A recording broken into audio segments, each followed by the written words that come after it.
أهلا بكم مشاهدينا الكرام ومرحبا بكم في هذه النشرة الإخبارية العاجلة، وهذه أبرز العناوين. أسعار السردين تصدم المغاربة قبل شهر رمضان الفضيل. السنغال تتخذ خطوات غير مسبوقة تجاه المغاربة. قبل الخوض في هذه التفاصيل لا تنسوا الإعجاب بالفيديو والاشتراك في القناة لتتوصلوا بجديد الأخبار. إليكم التفاصيل. أهلا بكم من جديد. مع اقتراب شهر رمضان، حيث يرتفع الطلب على المواد الغذائية البحرية بشكل لافت، وتتحول موائد المغاربة إلى فضائل للاستهلاك المكثف، عاد سمك السردين الذي يفترض أن يظل سمك الفقراء إلى واجهة الجدل بعد تسجيل قفزات صادمة في أسعاره داخل عدد من الأسواق الوطنية. تجاوزت في بعض المدن سقف 54 درهما للكيلوغرام الواحد. هذا الارتفاع الذي يتزامن مع فترة يفترض فيها وفرة العرض نسبيا أعاد طرح أسئلة محرجة حول بنية سوق الأسماك وحدود تدخل السلطات في ضبط الأسعار، ودور شبكات الوساطة والمضاربة في تحويل مادة شعبية إلى سلعة شبه فاخرة. فبين الموانئ ونقط البيع بالتقسيط تتسع هوة الأسعار بشكل يثير الشكوك ويعكس بحسب متتبعين اختلالات بنيوية أكثر منها ظرفية. المرصد المغربي لحماية المستهلك دق ناقوس الخطر، معتبرا أن ما يحدث ليس مجرد تقلب عابر، بل مؤشر على أعطاب عميقة داخل منظومة التسويق، حيث تتحول أسواق الجملة إلى حلقات ضغط تتحكم في الأسعار وتفرض منطقها على باقي السلسلة لينتهي العبء كاملا على كاهل المستهلك.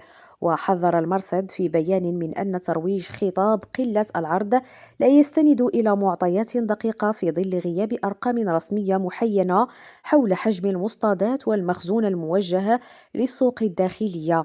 ويفتح هذا الغموض وفق المرصد المجال أمام ممارسات غير شفافة من احتكار وتواطؤ سعري تستغل حساسية المرحلة، خصوصا مع اقتراب رمضان حيث يزداد الطلب وتضعف قدرة الأسر على المناورة الاستهلاكية. كما شدد على أن استمرار هذا الوضع يهدد القدرة الشرائية ويقوض مبدأ العدالة في الولوج إلى المواد الأساسية. وفي هذا السياق دعا المرصد لتشديد الرقابة على كامل مسار تسويق السردين من لحظة التفريغ في الموانئ إلى وصوله إلى المستهلك النهائي، مع إقرار هوامش ربح مضبوطة وواضحة وتفعيل آليات زجرية في حق المتلاعبين بالسوق.